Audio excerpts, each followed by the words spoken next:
भाग 1 में अभी तक आपने देखा कैसे राजपुर राज्य, जो कि बहुत विशाल और समृद्ध था, वहां की प्रजा बहुत खुशहाल थी। राजपुर राज्य अपने पराक्रमी राजा विक्रम सिंह के अधीन समृद्ध और शक्तिशाली था। राजा अपनी निडरता, न्यायप्रियता और युद्ध कला के लिए प्रसिद्ध थे। लेकिन पिछले कुछ महीनों से राज्य में अजीब घटनाएं हो रही थीं। राज्य में भय और दहशत का माहौल था, क्योंकि राजपुर पर काली वन के श्रापित भूतों का आतंक शुरू हो चुका था। राजा ने अपने मंत्रियों को आदेश दिया कि राज्य के सबसे ज्ञानी साधु महर्षि अग्निदेव को महल में बुलाया जाए। उन्होंने अपनी तंत्र साधना से राजा को अवगत कराया कि यह एक श्रापित तांत्रिक काल भैरव का काम है, जो काली वन के जंगलों में सदियों से भटक रहा है।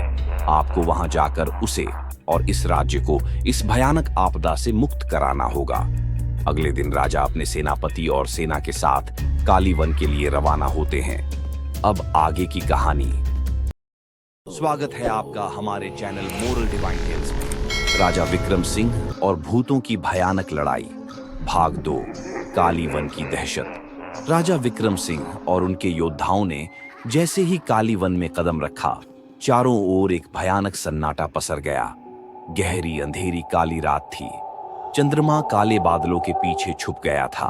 जंगल की ठंडी हवा में एक अजीब सा डरावना कंपन था। सैनिकों के दिलों में हल्की घबराहट थी, लेकिन राजा विक्रम सिंह की आंखों में केवल ज्वलंत साहस दिखाई दे रहा था।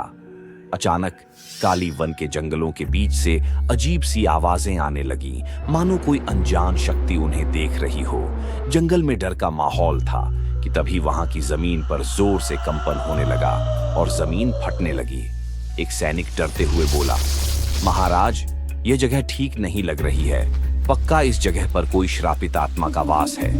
राजा विक्रम सिंह ने तलवार कसकर कर पकड़ ली और बोले, डरने का समय नहीं है, आगे बढ़ो।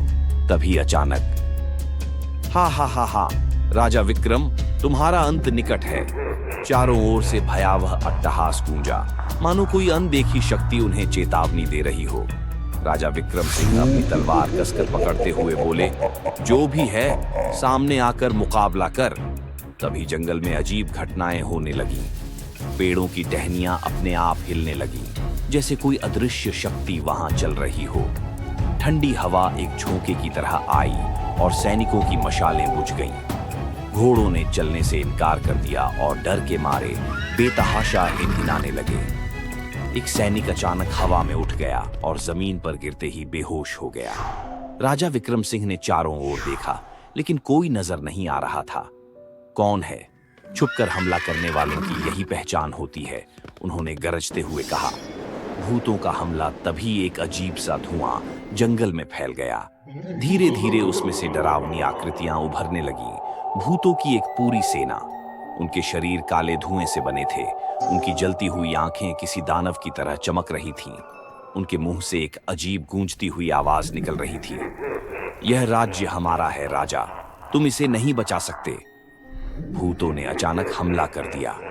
एक सैनिक की तलवार अपने आप हवा में उठी और उसके खिलाफ हो गई। 2 सैनिकों को हवा में उठाकर पेड़ों से टकरा दिया गया। घोड़ों पर सवार सैनिक हवा में ही गायब हो गए। राजा विक्रम सिंह ने अपनी तलवार घुमाई और जोर से बोले, राजपुर को मैं किसी श्राप के हवाले नहीं कर सकता। तैयार हो जाओ, युद्ध शुरू हो चुका है। अदृश्य शक्तियों से युद्ध। राजा और उनके सैनिकों ने अपनी तलवारें निकाल ली और भूतों पर हमला कर दिया। लेकिन जैसे ही तलवार उनके शरीर से टकराती, वे धुएं में बदल जाते और फिर से प्रकट हो जाते। एक भूत ने पीछे से एक सैनिक को पकड़ लिया और उसकी आत्मा खींचने की कोशिश की। दूसरा सैनिक अचानक जमीन के अंदर खींचने लगा, जैसे कोई अदृश्य शक्ति उसे नीचे खींच रही हो। कुछ सैनिकों की आंखों में अजीब सा भय समा गया और वे जड़ हो गए। राजा विक्रम सिंह ने तुरंत ताबीज को बाहर निकाला, जिसे साधु अग्निदेव ने दिया था।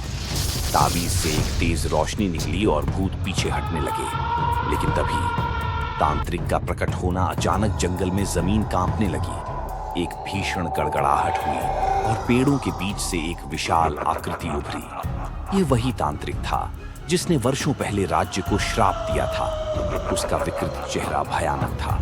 उसकी आंखों से काले धुएं की लपटें निकल रही थीं। उसने गूंजती हुई आवाज में कहा, राजा विक्रम, तुम्हारी हिम्मत कैसे हुई मेरे श्राप को तोड़ने की? ये राज्य अब मेरे अधीन है। राजा विक्रम सिंह ने तलवार सीधी कर दी और दृढ़ता से बोले, अन्याय का अंत होना ही चाहिए। तुम्हारा समय खत्म हो गया है। तांत्रिक ने एक जोरदार चीख मारी और पूरे जंगल में आग की लपटें उठने लगी। राजा और उनके सैनिक चारों ओर से घिर चुके थे। महासंग्राम अब युद्ध अपने चरम पर था। तांत्रिक ने अपनी शक्ति से जंगल को जलाने की कोशिश की, लेकिन राजा ने अपनी तलवार से हवा में एक तेज वार किया, जिससे आग बुझ गई। भूतों की सेना पूरी ताकत से हमला कर रही थी, लेकिन राजा और उनके योद्धा पूरी हिम्मत से लड़ रहे थे। राजा की तलवार जब भी किसी भूत को काटती, वह चीखते हुए भस्म हो जाता। राजा विक्रम सिंह ने तांत्रिक की ओर दौड़ लगाई और उसकी छाती पर जोरदार वार किया, लेकिन तलवार उसके शरीर से पार हो गई। तांत्रिक हंसते हुए बोला, राजा, मैं अमर हूं, मुझे कोई मार नहीं सकता। श्राप का अंत तभी राजा को साधु अग्निदेव की बात याद आई। तांत्रिक को नष्ट करने का एक ही तरीका है, उसे उसी मंत्र से बांधना जिससे उसने श्राप दिया था। राजा ने तुरंत अपनी तलवार जमीन पर गाड़ दी और मंत्र पढ़ना शुरू किया। अचानक तांत्रिक और भूतों की सेना जोर से चीखने लगी। उनके शरीर पर आग की लपटें उठने लगी। तांत्रिक गुस्से में चिल्लाया, नहीं, यह संभव नहीं। उसके बाद तांत्रिक ने एक सुंदर मायावी स्त्री का रूप धारण कर लिया और राजा के पास जाकर उसको अपने वश में करना चाहा, ताकि राजा से वो दिव्य ताबीज लेकर उसे नष्ट कर सके। लेकिन राजा तुरंत समझ गए कि यह कोई और नहीं, वो दुष्ट तांत्रिक ही है।